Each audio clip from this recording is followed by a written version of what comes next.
मैं तुझसे प्यार करूं हो मगर कैसे एतबार करूं। झूठा है तेरा वादा, वादा तेरा वादा, वादा तेरा वादा, वादा तेरा वादा, वादा तेरा वादा। बिहार निशान चुनेगा या नेता, सवाल लाख टके का। बिहार विधानसभा चुनावों की घोषणा हो चुकी है। किसानों के देशव्यापी आंदोलन और कोरोना महामारी के बीच ये चुनाव बिहारी मतदाताओं की कड़ी परीक्षा के तौर पर है, क्योंकि बिहार में एक साथ बाढ़, कोरोना और चुनाव का जो कॉकटेल बना है वो वैसा ही है जैसे नशे में नदी पार करना। लोग राजनीतिक जाम झूम झूम कर पी रहे हैं। जो इसका एक नज़ारा 25 तारीख को पटना की सड़कों पर लठ बजाते राजनीतिक गुंडों के तौर पर देखा गया। राजनीति का गुंडा गठजोड़ कोई नया नहीं है। 80 के दशक की हिंदी फिल्मों की तरह का माहौल आज भी ग्रामीण इलाकों में पाया जाता है। खैर, इन बातों का जिक्र फिजूल है क्योंकि सभी इस हकीकत से बखूबी वाकिफ़ हैं। तो आइए विचार इस बात पर किया जाए कि बिहार के लोग क्या चुनने जा रहे हैं। इससे पहले हम कुछ कानूनी तिकड़मबाजी को भी समझ लें तो शायद लोकतंत्र के इस रूप को बेहतर समझ सकेंगे। भारत का चुनाव आयोग राजनीतिक पार्टियों को मान्यता देता है और चुनाव चिन्ह भी आवंटित करता है। चुनाव आयोग को संविधान के article 324, representation of the people act 1951 और कंडक्ट ऑफ इलेक्शन रूल्स 1961 के माध्यम से शक्ति प्रदान की गई है। इन शक्तियों का इस्तेमाल करके चुनाव आयोग ने चुनाव चिन्ह आरक्षण एवं आवंटन आदेश 1968 जारी किया था। देश के अंदर राजनीतिक पार्टियों और उम्मीदवारों को चुनाव चिन्ह इसी के तहत आवंटित किया जाता है।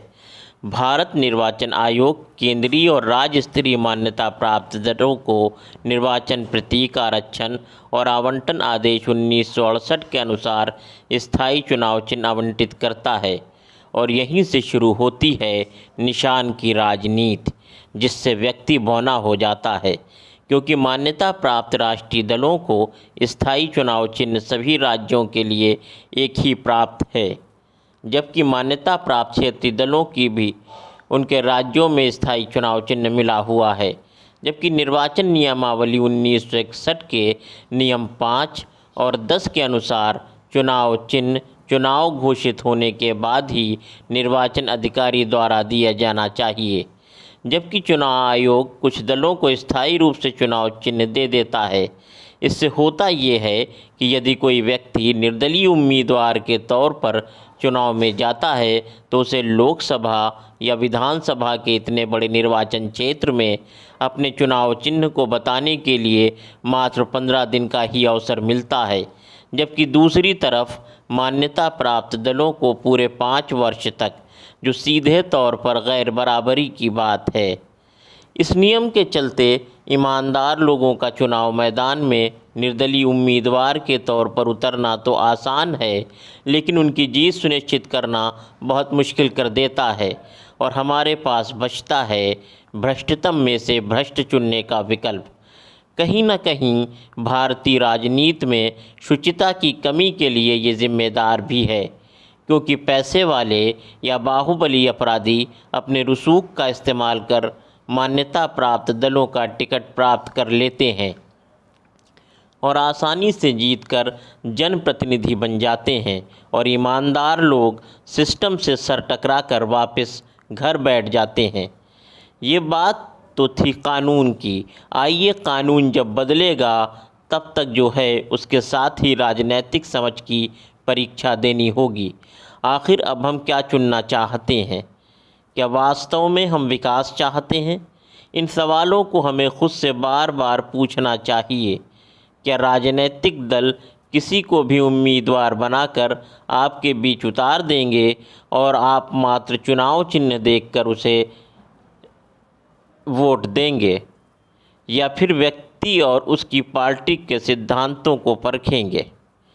पिछली बार बिहार विधानसभा चुनावों में महागठबंधन, जिसमें नीतीश कुमार भी शामिल थे, विजय हुआ, लेकिन कुछ दिनों बाद वो बिखरा और जिन लोगों ने महागठबंधन को बीजेपी के विरोध में वोट दिया था वो ठगे गए। ऐसा सिर्फ बिहार में नहीं हुआ, ये हर बार कहीं ना कहीं होता रहता है और हमारे द्वारा चुने जाने वाले जनप्रतिनिधि ऐसा खेल खेलते रहे हैं। तो क्या हम अपने वोटों की सुरक्षा की गारंटी नहीं मांगेंगे और चिन्ह के लोभ में वोट करेंगे?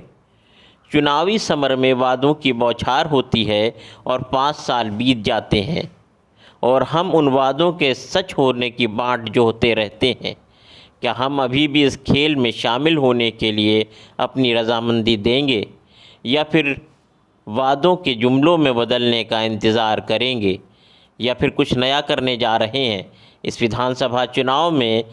वैसे इस विधानसभा चुनावों में एक दल ने नई पहल भी की है और जुडिशियल मजिस्ट्रेट के समक्ष हलफनामा देकर अपने वादों को पूरा करने की बात की है। क्या अन्य दलों से भी ऐसी कोई गारंटी मांगेंगे?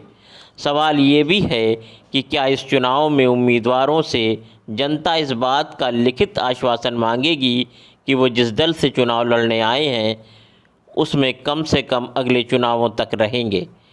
चुनावी राजनीति का शुद्धिकरण इस चुनावी बेला में निर्वाचन हवन में हमसे चुनाव चिन्हों के मोह की आहुति मांग रहा है। शायद इसके बिना हम एक ईमानदार राजनीति की शुरुआत नहीं कर सकते। बिना गारंटी वोट हमें धोखा खिलाता रहा है और चुनाव चिन्हों के मोह से हमारे मुद्दों पर 5 वर्षों तक चुप्पी साधे रहने वाले हमें अपना बंधुआ मजदूर समझने लगे हैं। लिहाजा अब बिहार के मतदाताओं के सामने सवाल लाख टके का है कि बिहार निशान चुनेगा या नेता।